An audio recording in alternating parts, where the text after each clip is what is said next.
presentation. Yeah, Or I shared it. what you did. Can you turn off the lights, please? It's also, guys, it's more of a discussion thing. Yeah. Like when you guys sort of chime in. If you guys remember for Vegebruary, right? Then there was a beautiful February vegan? Vegebruary. Vegetarian February. But then in the video it doesn't. Where we had like a panel where we discussed meat-based diets versus vegan-based diets. Given at least was there. I don't know if any of you guys noticed it. But the point is, it starts to be a sort of a discussion. So if you guys have anything to add, they will ask you guys some questions. So pay attention a little bit. Nothing too scary, but you know, stay aware. Okay? Yeah, it's just kind of like a presentation, but also a discussion. So it's less formal. Yeah. So yeah. Yeah. Thank you so much! Alright, Let's go. Can I have like a show of hands of who here is anyone here like vegetarian or vegan? Andrew! Andrew? Oh, yeah, I'm vegetarian. Yeah, vegetarian. Do you have a like, why are you vegetarian? I wasn't before I came here because my whole family wasn't. But then when I came here, I became friends with a lot of vegetarians, and and then they taught me all about the environmental benefits, and I just decided to become vegetarian, and I haven't looked back. So How long was it? since like halfway through first term. So Impressive. Yeah, and Luisa? since halfway through first term. Vegetarian. Yeah, why are you vegetarian? Environmental reasons, Yeah. sustainability. Yeah, Yeah. pretty You're good. the leader should become a vegetarian for a month. Yeah, like actually during the how was it called? Vegebruary, yeah. We actually became vegetarian for Yeah, I 1 was week. talking about the more extreme vegan version, which is February vegan. Not eating meat anymore. Yeah, and how was your experience? The Like, point is that we actually thought it was quite okay being vegetarian during the 1 week at least, but we didn't really go back. no, it's actually like when we consumed the vegetarian food, it tasted good. Like, and some stuff tasted like meat, like, but it wasn't really meat, right? But it's still good, like, cause a lot of people like just eat meat because they say, well, it's good, right? But you can also find substitutes for that. Yeah. So yeah, but now we'll start with like why eating meat can be beneficial.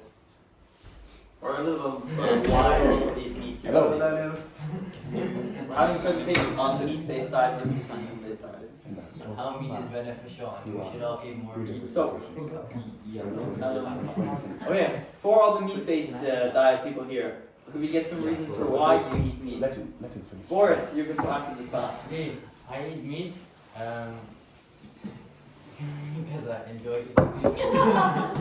And I try to limit the amount of meat I eat, and I try to eat less red meat.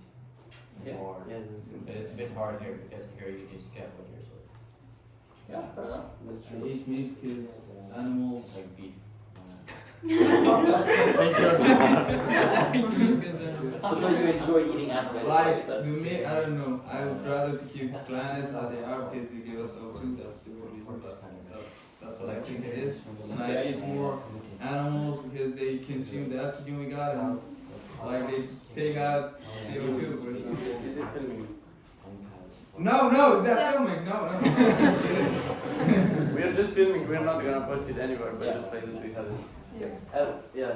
You want to talk about that? No, we're gonna black Okay. you. So first benefit, for example, like actual humankind like developed like 300,000 years ago, but like already I don't know which Homo erectus or like Neanderthalius was already like 2.6 million years ago was already eating meat and consuming meat. So it must have been like beneficial for them in order to survive. So therefore we also have an instinct to eat meat. And like of course meat is also very beneficial for our health and body. It contains essential compounds like proteins, vitamins, minerals. It contains like proteins are made of amino acids, and it contains 9 amino acids that our bodies can produce, because there is like 20 amino acids overall, I think, and 9 of those our bodies can produce, like or I think 9 or 8, I'm not really sure, but yeah, and like 12 of amino acids our bodies can produce, but without eating, without consuming these amino acids, like there can be a lot of effects that we won't discuss here. But like for example, if you eat vegan-based diet, for example, it's really harder to get all of these essential amino acids in your body compared to like just consuming meat. Yeah. It's of course, if you want to argue it, you can get these. Yeah. You can get everything as you can from a meat-based diet. Absolutely everything you can get from a vegetarian as you can from a meat-based one.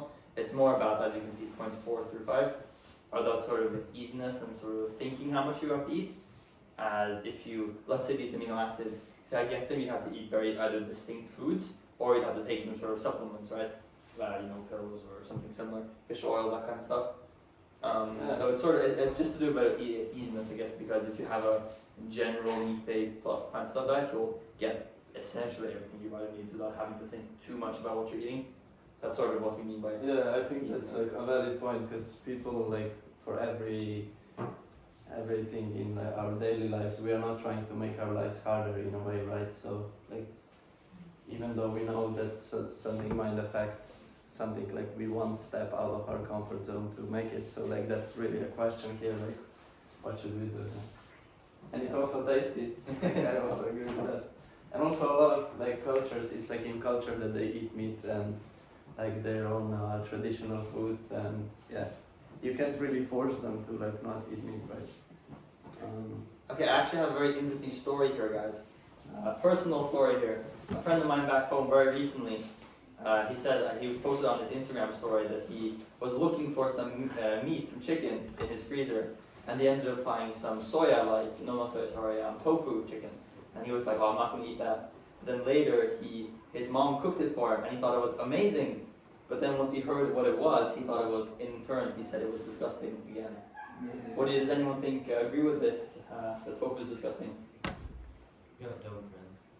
Yeah, my point is that people are very close, some people are very close-minded, and that even after he thought it was really delicious, he went back, once he heard it was tofu, he was like, oh, I'm not going to eat tofu, it's not chicken, it's not meat, even though he actually thought it was really good.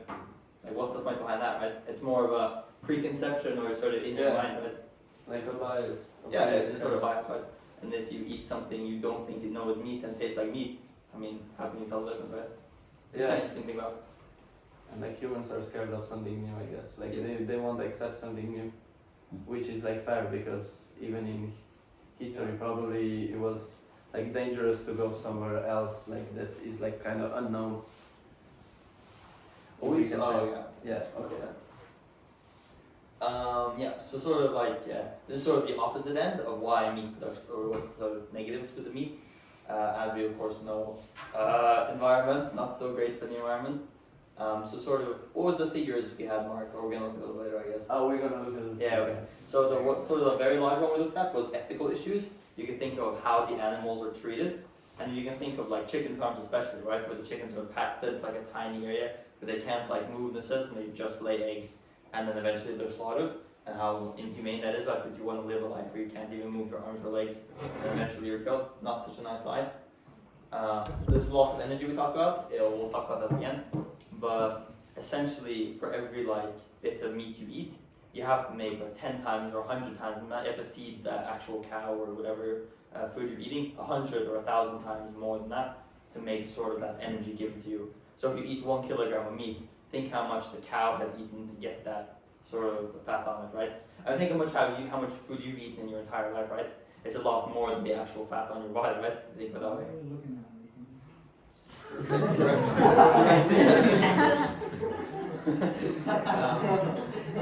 Yeah, but Yeah. matter of time. Yeah. Yeah, like 2 months ago, a restaurant in Singapore just been open, and it's the first restaurant in the world which served like artificial meat, which is made in lab. They're cooking, It's like they literally take the cell from chicken and cows, stuff like that, and make them just, how to call it in bio. Yeah, I think it's like they take probably DNA out of cells. They take the and DNA, they take a live cell, and they just make it become They more roll and it, more. right? And they solved a lot of problems, you say, ethical or mass production. If or it works, yeah. energy. Yeah, it was like, it's the Very- first restaurant in Very the world. expensive. Yeah. Right?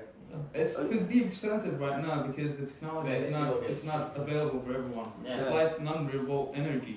by time it will be like affordable in a lot of places, which is could solve a lot of problems.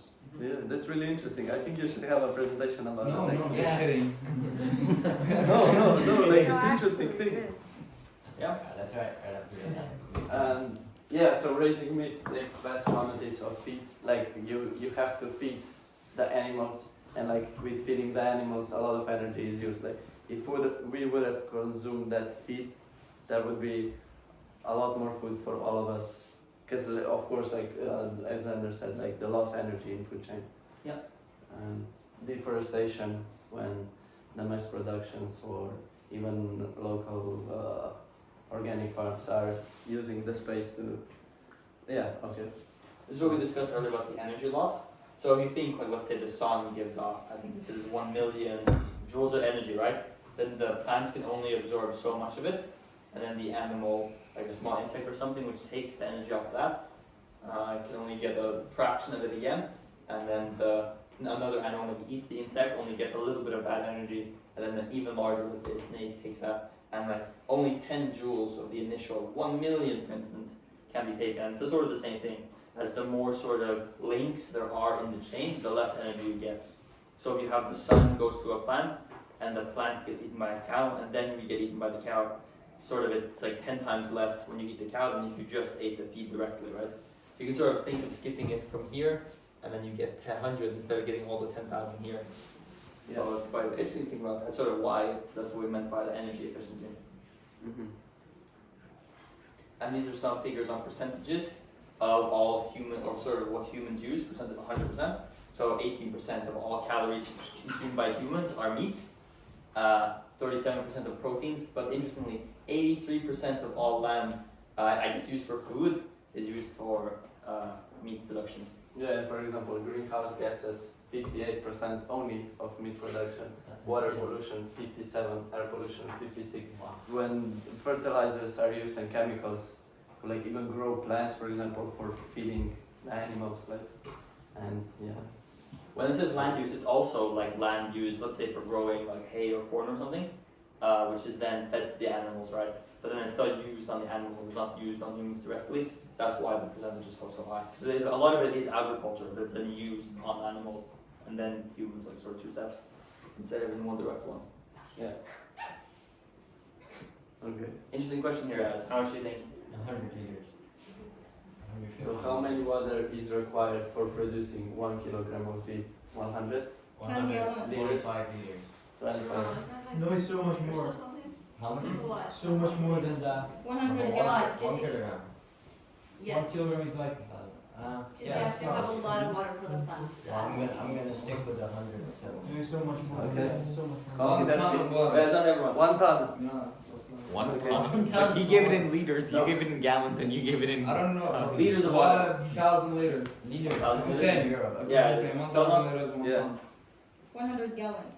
Yeah, that's like times 3, I think, 300 liters ish. Even? Okay. No, Daniel? 100 liters. 3 million centimeter cubed of water. Okay. Daniel? So kilograms of beef. So how many kilograms of water? Yeah. How many How many liters liters of of water? water for 1 kilogram of beef? Actually, 1 kilogram. About 170. 30. 30 liters. Okay. Okay. Are you ready? Yes. 3, 2, 1. 175. 50,000 Oh, liters. 25 kilograms. I'm the closest one. 25 kilograms of grain to feed the animals 50,000 liters. and roughly 15,000 liters of water Purchase. to produce I was 1 thinking kilogram of kilograms. beef. So Yeah. 15,000 they use. 50 ton? Oh, But like it's kind of logical, like, cause imagine how much water do you drink like over? Yes, Simon? I actually heard one like metaphor that said that if your friend goes to Burger King and order like a burger, and then that amount of water used to produce that burger equal to how much you can shower for the whole year. Yeah, could be. It just shows how much water there is, Wow, right? that's insane. How are they so bad at making Yeah. No, but it's not, I mean, this is not bad. This is probably the most efficient they can be, almost. I mean, think about all the amount of space they put into. I mean, while it's really bad, it makes it more efficient with water and so on, because otherwise they don't have to use as much. Think if the cow was running around everywhere using all that energy to run and live its life. How dare the cow live its life? In the Netherlands. Interesting. We also had organic. You know, like an organic farm, like free roam chickens and so on. I think we talked about it. No, like you don't roam with cows. Yeah, but same thing for chickens as well. You don't want the chicken stuck. As well, they have to. We talk about it like 15,000 liter is just the input, like how much the cow can drink, something like that. No, it's not just the cow. How much the cow drinks, but also how much is used on the. But plant. also this kind of waste is going also back to the system. It's But not- 15,000 liters much. No, but think of it as like the water necessary to produce everything, like to fuel the factories, But, yeah, fuel the like- vehicles, everything. It's not Yeah, just but like water yes, that the cow is drinking. It's much. I think it's so exaggerated because when you think about it, like this water could be Reused. reused all over. But it's not. That's the point. No, But I Yeah, know but it's it's part of it is like Because if you we use also- water to water, like if you use water to water a plant, which Yeah. turns into Yeah, grain, not all of the it water goes- used to water the plant will go through this big cycle where it ends up Yeah. raining again. yeah. Yeah, but the thing is that when you use like chemicals to like you have to use chemicals to grow those things because like the grains they need like chemicals to make them produce enough, and by doing that you pollute the water. So a part of the water become not like able to use, and also by making the land becoming the farmland, they actually lose a lot of water because if there's trees and such, they actually like hold a lot of water under it. So there's a lot of water loose in different processes. But also like this water could be vibrated at the same time and go back to the agricultural cycle. I mean, yeah, the plant feeding water probably gets. Sorry, but the water is also used for a lot of different things. I mean, yeah, it's Yeah, I beneficial believe if you water the plant and then the plant grows so that you can like feed the cow, for example. You know. Like I believe it's not But- sustainable thing to do, but Yeah. 15,000 liters so much. I think it's exaggerated just to shock people. I mean, that's how much is used. We're not saying that it can't. Yeah, this is how much it's used. Yeah. to- But yeah, like Yeah. literally everything is taken into account in that number. So that's why. Yeah, and we don't really know how it's calculated. Yeah. We Yeah, can do well- an EE about it. Still, even if it was like 5,000, like it would still be insane. And I also feel like we have to take consideration that a lot of farm water use is used like by the cleaned water, by like the artificial clean water. It's not that you get water from the field like everywhere. It's like a lot of places you get water from the tap, right? Yeah. It has to be clean water, right? It's not Yeah. seawater. Yeah. Okay, so question, another guys? question. How many people could we feed with all the grain? So for example, if all the grain that is used for like feeding animals would go to humans and like we would 15,000. How much green? What do you define by 15,000, the magic number up to Like 1 day or for the like how many more That's a question mark. What do we mean by feed? Like for 1 year, for 1 day? we feed? I don't know. 4 years. I think it's for a year. I think it's for a year. If the yearly amount of grain Yeah. used for Yeah, animals yeah, for was example. used to feed a yearly group of humans. Any guesses then, guys? So like how many more people we could feed, let's say. So like because we know about the loss of energy and then 100? 15. 100. So if all the grain I don't know. used for all the animals in Yeah. a year was All just- grain over all Wait, cows. all the animals? Oh, we Yeah. could All- For beef, so for cows. Yeah. we could How much feed. grain are we talking about? If you go back, can you go back to No, the last like- one, Mark? Maybe this Oh, one. it's 25 much kilogram, less I there. guess. Yeah, No. 25 Like all the grain that is used for for 1 kilo. No, no, no, no. producing for feeding animals would be used to feed the humans. Yeah. Oh, So it's like the grain worldwide was yeah, used okay, to feed so humans 15 instead of animals. billion for 1.5. Yeah, Yeah. of course. 15 billion. I think 15 billion, yeah. Yeah, People. 20 billion more. 15 billion. So basically, you guys know how much if we that all were is? if we It's all like twice the were amount of people vegans currently on or Earth. vegetarians, how many more people we Alright, could maybe feed? not 50. 500 but I think 5 billion. 5 billion. Okay. 500. If everyone was, how much could be accommodated plus the existing population? Yeah, just guess. Oh my goodness, how many extra human beings And is can it you like feed? they How many only live- extra? 10 Right, billion. do they only live on grain? Yeah. They only live on grain. Oh wait, but are we like considering factors like like living area and all, or just like how many people? It's just pure How many extra people? Okay, 10 billion say. 10 billion. 10 billion. 10 million, oh my But god. how- It's so wait, good. like, how much grain? How much grain are we A talking lot about? of grain. Yeah, but okay, what is the No, ratio? What is the It's just, ratio? it's just a comparison. Okay, Okay, guys. wait, Mark. It's a comparison of how many people can we feed. What's the ratio of livestock to humans right now? Livestock to humans. There's 1.5 billion livestock. How many? in the world. How many? No. There's like I mean, 7 billion people on Earth. And there's more How livestock much than livestock? Way more. How many beef we got in the world? What's that question? Kilograms of beef we got? Like, that's not even a question. Yes, you know the question. Abdullah, Yes. 1.4 Ask billion me. cattle. So cows. How many 1.4 beef billion do we have? cattle. 1.4 billion 20 cows. million chickens. How many kilograms? Guys, But they basically, eat more than us. Like, just multiply 25 by how many kilograms we got, and you're gonna get the result. no, but this one, the other one was only for beef.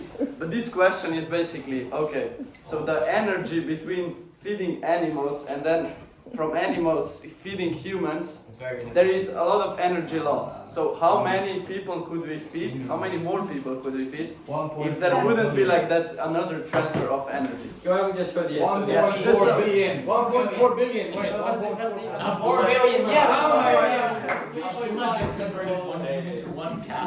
Good job, guys. You're really good. So basically a lot. That's why we smart, man. Okay, the main point we're trying to make is this question is that like millions, tens of millions, hundreds of millions of people are starving like today, but then you could be feeding them with all this grain. That's what we were trying to get across. Yeah. So, yeah. Okay. So this is sort of what I tried mentioning earlier a little bit, is that like when we've been thinking about the ethical issue, right? About sort of the animals, the cows, chickens don't have enough space to sort of live. So one sort of way of going against that or is having like an organic farm where the cows are like Boris said in Netherlands, right? You have fields where the cows run around, chicken places where they can run, they can like live right a little bit. But sorry? I don't think the chickens do. But if you have farms like that, I guess we discussed like a little bit some of the problems with them. We at first, I guess, the problems with a regular sort of slaughterhouse, one where they're super packed in, is of course they're super packed in, they don't have any space, diseases, and then sort of you could think of it as abuse, as like if an animal is really weak, they don't get taken care of. If an animal just dies randomly, it just suffers until it dies if it's sick or if it suffers some sort of injury. They get taken, like animals get taken from their parents, their family, and so on. But a little bit of the problem is that we can't just say, oh, to solve this problem, we should just have all animals living in these organic farms, right? Because remember the number we showed you earlier with the 86% of all land being taken, right? I think that's in a lot of these farms where the animals are completely stuck together.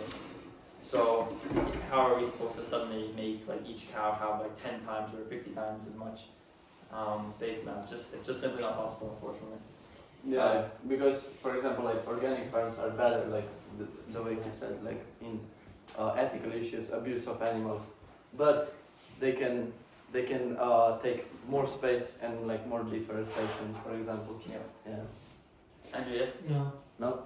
You sure? Yeah, I misunderstood one. Ah, okay. No problem. Okay. Yeah. So This is just something that we'll see. Cows, not able to move, chickens, not fully able to do anything. Is this for meat consumption? Are these for meat consumption? So yeah, that's basically it for the presentation. So if you have any thoughts, questions. Yeah. How different did you feel when you went vegetarian for a while? Actually, we thought about this so much is that like while we were researching for this, like think of the arguments. Like we had a quick slide. What are the arguments for eating meat, really, right? I mean, it's good for the environment. You're killing a bunch of animals. All the water that's used, all the land that's used. Like there's real arguments for. Yeah, basically. Yeah. But so like the point is there aren't any arguments for. These are all arguments against. So I'm trying to like we got like it's a little bit easier to live that way, and like okay, the calories are more dense, right? It's easier. You can eat 1 kilogram of meat and you have a lot of calories in that. It's much easier to eat sort of that much. But like at the end of the day, it comes down to 4 and 5, right? It's easy and meat's pretty tasty. Like think about why you guys eat meat, right? It's essentially just because it's not much of an issue, right? You've always eaten meat. It's just easy. But I'm talking about like physical or mental benefits. Oh, Lewis Hamilton, Yeah, like 7-time world champion, is vegan. Wow, okay. but all of the other world champions are not vegan. Like you can say it like this way, but I think like it's No, but he, like I think we should also eat meat. Like if you want to eat meat, of course eat meat. Like it's not like oh now stop eating meat, but just like in some normal amounts of meat and like don't over exaggerate if you actually don't need to. If you have an option at least. Yeah. Yes.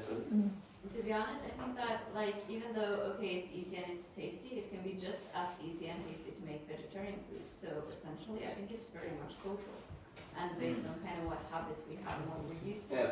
Not only like traditionally cultural, religious or nationalistic because of traditions we have concerning meat, but also just like inside of families and as a species we're used to eating meat and Yeah. we go with our Yeah, traditions. exactly. It goes a little bit on to, I guess the initial transition period, sort of when you first starting is very difficult. Like you don't know what to eat. Maybe like Andrew you mentioned that you thought maybe you have some mental effects. You're feeling a bit tired, not used to eating the same things before, and sort of maybe a bit of a big hurdle when you first like transition. I think it's like a big thing at least. But honestly, Mark, I mean, I don't know if any of you guys also did the Vegebruary week, but we didn't feel any different really that week when we ate just vegetarian or not. At least I didn't. I don't know. I think I felt a bit more hungry during that week, but it's not necessarily the effect of vegetarian food. It could be that I was like also like exercising more or something, but like it's a lot of factors involved in it. So maybe, but yeah, I just added this habit that Luisa said because it's also really good. Oh yeah, but like our main challenge was actually like to get the argument for eating meat. So why eating meat was good, and like we were like affecting that side of the vegan versus meat-based diet during the Vegebruary. And then when we started researching, we were like very desperate because we found out that we are kind of losing this battle because a lot of arguments are actually against like meat. They really, I mean, I think a little bit also with the whole about going vegan completely is that most likely, as it says, habits that people aren't going to completely change, and therefore stuff like just reducing meat consumption, like having vegetarian days in cantina, or just like having several days a week maybe. So like we start with 1 and maybe 2 or 3 days a week where you only eat, you just don't eat meat. It's like sort of an overall probably better way of doing it, because then people can still have the meat, you're just lowering the consumption to a large degree. For many people that would probably help a lot more at least. That's just one thought, of course. When we eat vegan, vegetarian is always even better. Yeah. I actually talked with Johnny about this issue, the cook for our school. Yeah. And Johnny says that so for all of our vegetables, mainly they're coming from like New Zealand or somewhere like in Asia or but like the fish and the meat, some of them come from the local places. So he kind of wondered like what is our argument for like doing that if we don't support local but like rather choose something that come from so far away and we couldn't produce right here. For Norway is a good example because it's like really hard to grow like vegetables, right? We also talked about that. We actually forgot all about like that soya products and stuff. You can't grow anything like that in Norway. So all of that would all be imported, right? But a lot of the meat production would be from within Norway. All the more 90% at least of the fish. Yeah. So then the question is it more like damaging to environment if you produce meat in the country, or like import a lot of vegetables, for example, from all over the world, and like when you need to transport these products, like there is also a lot of air pollution, right? So do you want to talk about presentations for the last bit, Raj, or? Yeah, sure. Any more thoughts, like questions? Is I anyone think going it's vegan interesting, after this? but I think we should also like consider maybe proposing this, as you said, like to Johnny, like to have a bit more option to select the vegetarian. Because for example, if you're not vegetarian and you don't really want to like switch to fully vegetarian, so that you would have like kind of a middle version, I think we should like propose that, or like maybe discuss it in like student council, Abdullah. Oh, student council. Like if we actually talk to school about it, I think like we can find some solution, but like that thing that Johnny said is also like questionable. So yeah, like it's. I wonder what happened was last term they got like a petition about like having the second vegetarian day. Do you guys have follow up on? Yeah. But yeah, nothing happened, right? Yeah, no, nothing happened, and I wonder how's that going right now. Maybe we can like we can take initiative and just try to talk with the people who back to the time get people a petition. Yeah, and I think like back to the whole culture thing, like I think people have an idea of what someone who eats meat is like and someone who is a vegetarian or vegan is like, and sometimes it's less about the food you're eating and more about like the stance that you're taking or like the type of like, because at least when I was telling people that I was gonna go vegan/vegetarian or like eat more plant-based, people were like, oh, so you're gonna turn into one of those people, like you know what I mean, like pushing, like you're like forcing everyone around you to eat meat. But I think it doesn't need to be that big of a deal. You know, it can, if we normalize eating more plant-based, and it doesn't have to be this like clean cut, all of a sudden you just never eat meat again, but it can just be slowly, we can encourage people to eat more plant-based, and we normalize it a lot more, it's going to encourage more people to do it, because right now from what it looks like becoming vegan, becoming vegetarian is a big like change in your life that people are too scared to take because people don't like change. Yeah, exactly. But it doesn't have to be this big change. It could just be these little changes that you make in your life.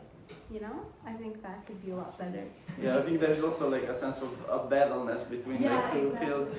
So it's like a tension, and then it's like, oh no, like vegan, and then you like close yourself to like debate, which is not good. So we should all have open mind.